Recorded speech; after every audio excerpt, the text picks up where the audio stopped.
Hi friends, ఎలా ఉన్నారు? నేనైతే చాలా బాగున్నాను. మీరు బాగుండాలని మనస్ఫూర్తిగా కోరుకుంటున్నాను. గుడ్ ఆఫ్టర్నూన్ అండి, అందరికీ గుడ్ ఆఫ్టర్నూన్ అనమాట. ఈరోజు వచ్చేసి అమ్మ వాళ్ళ ఇంటికి అయితే వచ్చామన్నమాట. భీమవరం వచ్చామండి. అయితే అమ్మ టమాటా బజ్జీ వేస్తుంది, చూడండి ఎట్లా వేస్తుందో చూడండి. వీళ్ళకి 30 years ఎక్స్పీరియన్స్ అనమాట. నా చిన్నప్పటి నుంచి అయితే వేస్తున్నారు. నాకు మ్యారేజ్ అయిపోయిన తర్వాత యువతలకు వచ్చేసాను. వీళ్ళు అదే జాబ్ చేస్తూనే ఉన్నారు. ఇంకా అంతే కదండి, ఫస్ట్ నుంచి ఏ జాబ్ చేస్తే అదే జాబు. ఇంకా నెక్స్ట్ ఇంకో పని అయితే చేయరు కదా.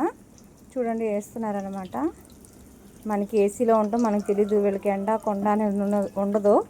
కష్టజీవులు అనమాట. చూడండి, కష్టపడ్డ వాళ్ళు ఎప్పుడు పైకి వస్తారు కానీ తాయితీగా వస్తారు. మనలాంటి వాళ్ళు అయితే ముందే పైకి వచ్చేస్తాం. చూడండి ఎంత కష్టపడుతున్నారు. ఎండ అనమాట ఇటు సైడు. చూడండి టమాటా బజ్జీ అయితే వేస్తున్నారనమాట.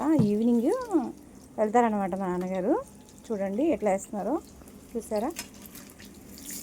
ఓకే ఫ్రెండ్స్, ఈ వీడియో అయితే మీతో షేర్ చేసుకున్న. వీడియో నచ్చినట్లయితే లైక్ చేయండి, షేర్ చేయండి, కామెంట్స్ చేయండి ఫ్రెండ్స్.